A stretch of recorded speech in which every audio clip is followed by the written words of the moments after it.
These are the images that come to mind when people think about the Jewish experience during the Holocaust, but these are not the only images. There were 20,000 to 30,000 Jews who formed organized armed resistance groups all throughout Europe. These little-known freedom fighters conducted thousands of acts of sabotage against their Nazi oppressors. They were known as Jewish partisans.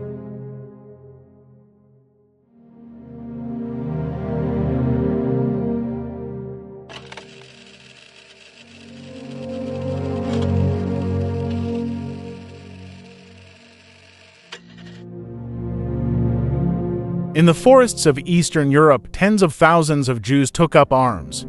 They formed resistance groups known as partisans and waged guerrilla warfare against the Nazis. The forests became their refuge, cold, unforgiving, but their only hope for survival.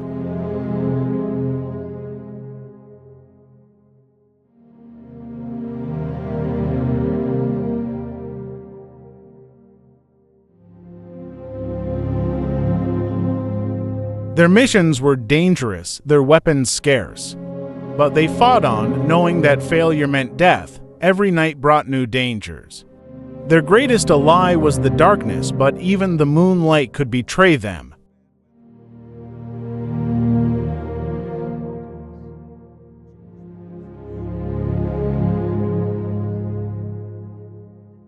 Go only like sheep to their death. People were fighting every which way they can. I did my job the best I could. I was in many battles with the Germans face to face. Sometimes maybe 100 foot away. And bullets were flying all the sides. And luckily, I survived. Let's say a German column was marching through us. We ambushed them. The partisans, they fought for freedom, for a better tomorrow, for a better future. And they fought in order not to be eliminated by the Germans, against the Germans. Under the cover of night, they conducted daring raids and sabotage operations. Trains carrying Nazi supplies were derailed. Communication lines were severed. Ammunition depots were blown up. Every act of sabotage, no matter how small, was a blow to the Nazi war machine. The partisans fought not just for themselves, but for the millions who had already perished and for those still trapped in the ghettos.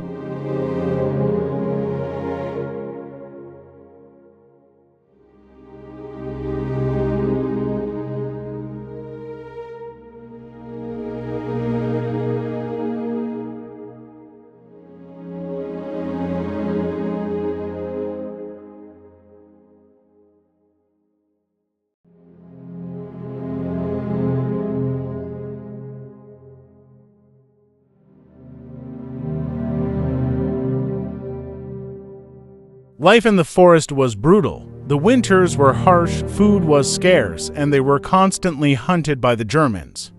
But the partisans found ways to survive. Their homes were makeshift huts dug into the ground, offering little protection from the cold. But the forest also offered its own kind of safety.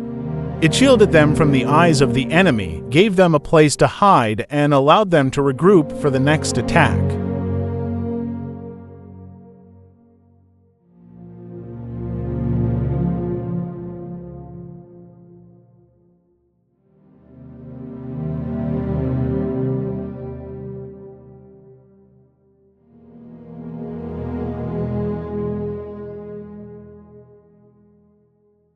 The forest was both their greatest ally and their harshest enemy.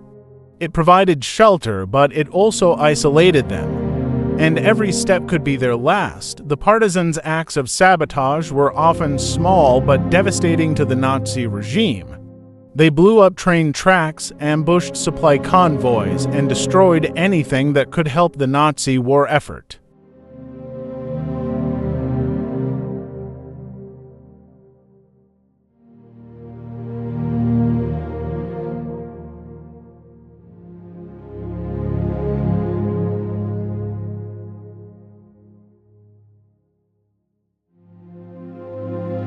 No, we had no kids whatsoever. The youngest we had is 10 years old, which he himself got disciplined. Himself that he obeyed all the orders, all the ideas, all the things that he was told to do. But we did not have small children. All the kids we had were in a hiding place, so they had their mother with them. But we could not operate with children because we were on the run every day someplace else. We were moving around from one place to the other. For every train derailed, for every depot destroyed, the Nazis were reminded that they were not invincible. The Jewish partisans fought not just to survive, but to disrupt the very system that sought to annihilate them.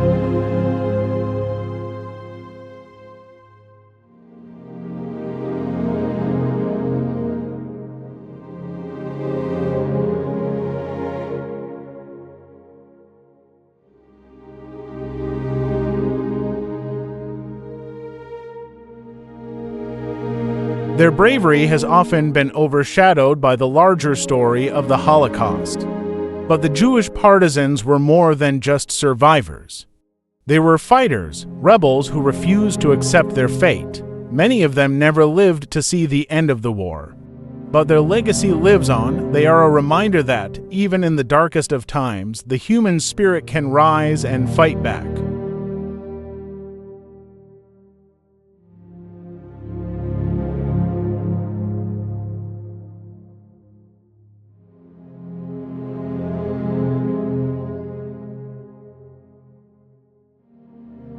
I started to organize an escape. I had 55 people, so they were willing to escape.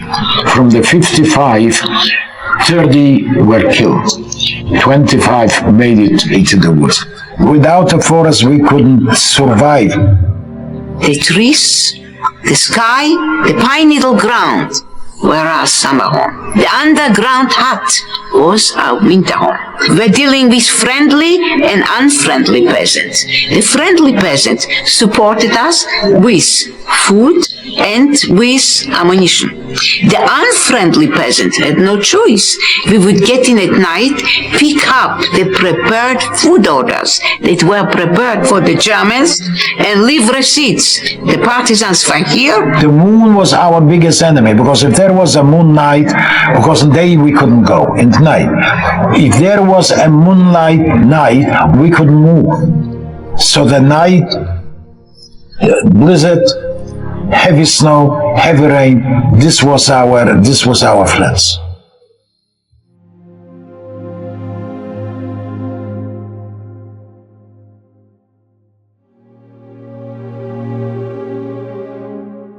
The Jewish partisans were not just victims of the Holocaust. They were heroes, and their story is one of courage, defiance, and hope. A story that deserves to be told and remembered for generations to come. Their story continues to inspire, a testament to the power of resistance, even in the face of unimaginable evil.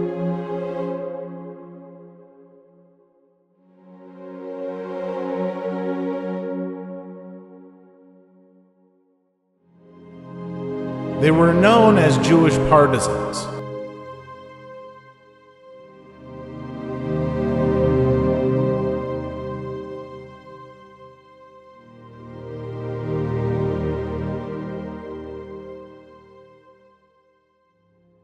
When we think about the Holocaust, our minds, they go straight to the tragedy. Yeah. The sheer scale of the loss, Right. And we should. It's crucial to remember. But within all that darkness, there was also this incredible story of resistance. That's what we're diving into today. Yeah. This sort of, lesser-known world of the Jewish partisans. Yeah, it's interesting, isn't it? We often focus on the Holocaust through the lens of persecution. Right. But we focus less on the defiance. That also kind of burned within it. And these weren't elite soldiers. Right. We're talking about ordinary people, bakers, teachers, even teenagers. Wow. Who chose to fight back against, unimaginable odds, really. It really is like a David and Goliath situation when you think about it. Absolutely. They were outgunned, outnumbered, fighting a force that, I mean, seemingly held all the cards. So why? Yeah. Why fight? What drove them to make that choice? Well, I mean, imagine yourself in that position. Right. Surrender often meant a death sentence, not just for you, but for your loved ones, for your community, right? Resistance, while dangerous, offered at least a sliver of agency in a world that was really intent on stripping it away. And so they fought for their own survival, absolutely. Yeah. But it went, I think, deeper than that, didn't it? Yeah, you're talking about fighting for something bigger than yourself. Yeah. Right? For your history, your culture, you call it the soul of a people. But what does that actually look like in this context? It meant, I think, refusing to let the Nazis define them solely as victims. Right. It meant fighting for the memory of those already lost, for the possibility even of a future where their children could live freely. Wow. It was an affirmation. It Yeah. said, we are not simply statistics. We will not go quietly. And they didn't, did they? Yeah. They took the fight to the Nazi. They did. And they did it from, I don't know, the most unexpected battlefield. Yeah. The wilderness. Talk about using what you have at hand. Absolutely. The forests became their sanctuary, their training ground, their weapon. Can you imagine the moonlight filtering through the trees? Yeah. You know, our sources describe it as both an aid and a danger. Right. Useful for navigation, but also a beacon for enemy patrols. Oh, wow. Every step was a gamble. Every sunrise a victory against the odds. It really paints this vivid picture, doesn't it? It does. This constant tension, living on a knife's edge. But their tactics, we're not talking about open warfare here, are we? No, not at all. They understood their strengths and limitations. This was a war waged in shadows. Right. A campaign of attrition. Think sabotage. Okay. Ambushes on supply lines, derailing trains, disrupting communication. Right. Each act chipped away at that Nazi war machine, you know, slowing it down, sowing chaos. And I bet that chaos had a ripple effect, right? Yeah. Even a small act of sabotage, I imagine, could have a huge psychological impact. Precisely. Imagine being a German soldier in occupied territory. Right. Already on edge, Yeah. surrounded by potential enemies. Then a bridge blows up, a supply train derailed. Right. The fear sets in, the enemy is everywhere, always watching, waiting to strike. Suddenly, even the shadows seem menacing. Yeah. The forest itself an enemy. Exactly. That's the genius of the tactics. Wow. They understood that instilling fear, eroding morale, was just as important as inflicting, physical damage. Right. Each act of sabotage was a blow against the Nazi sense of control, a reminder that they were not invincible. It's incredible, this sense of defiance. Yeah. This refusal to be broken. And it manifested in these really targeted strategic attacks. It wasn't just striking out blindly, right? No, not at all. The partisans, they understood what made the Nazi war machine tick. Okay. And that was logistics. With logistics, okay. And they went after those pressure points. So we're talking about these acts of sabotage we discussed, but on a larger scale. Exactly. Think about the lifelines of any army. Okay. Transportation, communication. Now imagine those lines constantly being cut. Okay. Bridges collapsing just as a convoy tries to cross. Oh, wow. Train tracks twisting into, unusable metal spaghetti. Yeah. Vital messages never reaching their destination. It's like a constant state of disruption. Exactly. You're chipping away at their resources, but also their morale with every attack. It reminds me of something you touched upon earlier, this idea of their actions having a psychological impact. Do we have any insights into how that fear actually played out among, the Nazi ranks? We do. Some historians argue that this constant fear of partisan attacks actually diverted significant Nazi resources away from the front lines. Wow. Troops and supplies that were desperately needed elsewhere were instead stuck playing this, Oh, wow. this deadly game of cat and mouse in the forests. That's huge. So it wasn't just about the immediate damage. Right. It's this ripple effect that impacted their entire war effort. Precisely. And remember, this wasn't just happening in one isolated forest. This was a coordinated, albeit decentralized resistance movement spanning across Nazi-occupied Europe. It's amazing to think about these groups, often operating in isolation, Yeah. yet united by this common purpose. Yeah. It speaks to the power of, shared struggle, wouldn't you say? Absolutely. Each group, no matter how small, no matter how isolated, contributed to a larger tapestry of resistance. We've talked a lot about strategy. Yeah. But let's bring it back down to the individual for a moment. Earlier, you mentioned Norman Salsitz. Right. His story, his motivations, they really stood out to me. Could you share a bit more about what made his experience so, I don't know, emblematic of this partisan spirit?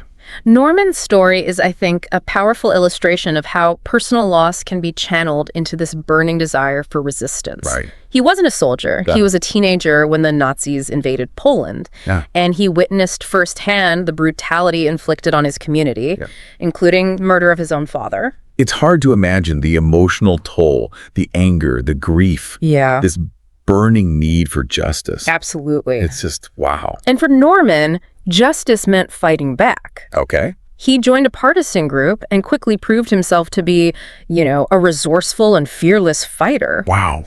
One story that highlights his bravery involves this daring raid on a German supply truck. This was the incident that you mentioned before, right? Where they were running low on ammunition. Yes. And took this incredible risk. The very same. They were hiding out, low on supplies, limited options. Right. This truck comes rumbling down the road. Yeah.